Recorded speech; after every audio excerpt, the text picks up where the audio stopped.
Now, part of this also is I do a lot of psychophysical work to activate the body to be a receptor of what the images can do, but also we have to shift the psychological domain.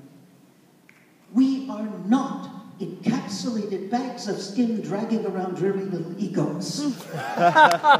We simply are not. We are organism environments. We are symbiotic with the fields within fields within fields of life. And we also have many, many persona in us. How many of you, for example, have a healer in you? How many of you have a meditator? How many of you have a lover? How many of you have a holy child in you? How many of you got an old man or an old lady? How many of you have a perfect fool? How many of you have a person who doesn't know what they're going to be when they grow up? How many of you have a dog person? How many of you have a cat person? How many of you have an ecstatic? Yeah. I mean, we can go on and on. You have at least, well, with many, many, many different people. Now, what I have found in my work is that often you are caught or stuck within a very limited frame of ego. Ego is but one image among the multiple images of the human psyche. I'll give you an example of my life. I hate to write. I hate. Oh, I can't write at all. But I have 27 books and 130,000 pages of unpublished material. You may wonder how that happens. I taught at mystery school until this year for 28 years, and I had to write a small book every month. And by the time it was delivered in a seminar, it was 400 pages. That's how that happened. I can't write, but I can cook. My mother, Maria Nunziata Serafina Grazietta Fiorina Perpetua Tadaro, born in Syracuse, Sicily, married Jack Houston of Texas. They hated each other's food. My dad could not abide the smell or look of garlic, you see.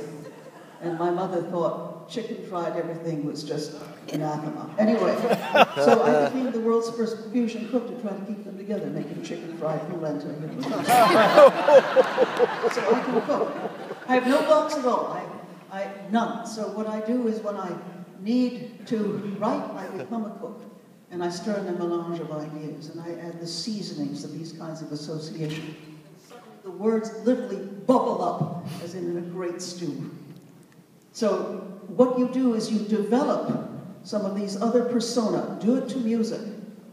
Write down, 10, 15 different persona you have. Decide who is going to be skillful and helpful.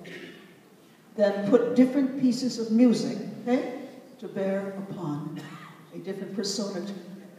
You dance it, come it, and then as you do it, then do the thing that is difficult for you or that you are challenged by or some creative process, but from the perspective of being the other persona.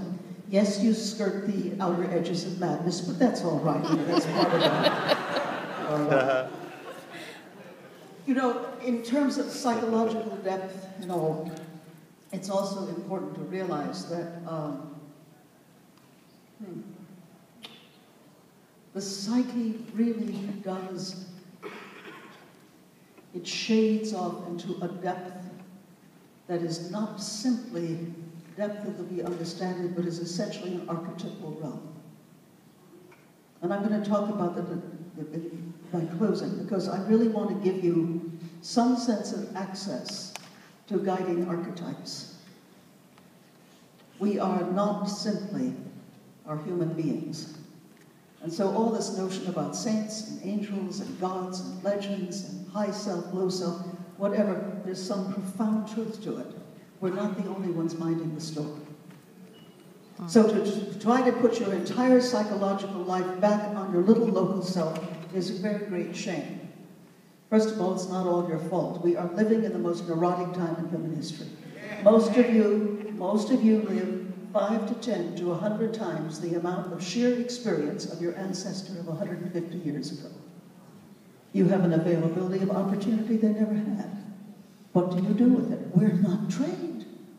Part of my life, and I'll talk about it tonight, is working as a social artist, because I find that too many leaders around the world, and don't tell anybody I've told you this, has been trained to be white males in the year 1926, maybe 1953. but it's data. They've not been trained for the present complexity. We simply have to use not only more of our mind-body system, but our psyche system as well, which is immense. I mean, the inner cosmos is really in some ways equal to the outer cosmos. Now this also means, what do we do about time? How many of you are really freaked out by lack of time? Yeah, that's a lot. No, really, how many of you really have problems with time?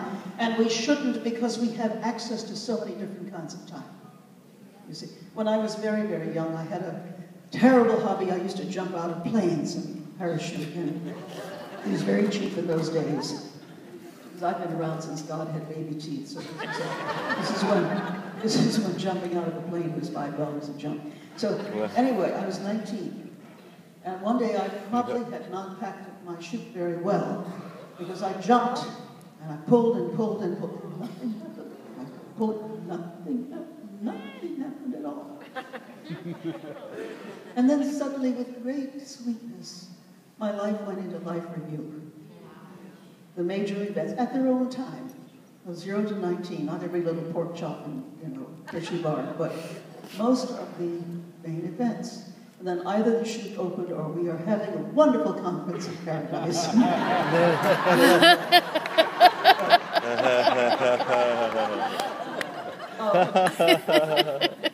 So that we have different access to time, because the right what I'm going to say is both true and not accurate, as opposed to being accurate but not true. But certainly part of the right hemispheric part of the brain, which is often a part that deals with high-level creativity, where the mind synthesizes, selects, chooses, and does the work of months in minutes. How many have ever had that experience? What's going on? It may be part of right hemispheric function, which does not know time. Left hemispheric, yes, is timed, and you need it for all kinds of planning, strategy, and understandings of the sequencings of things.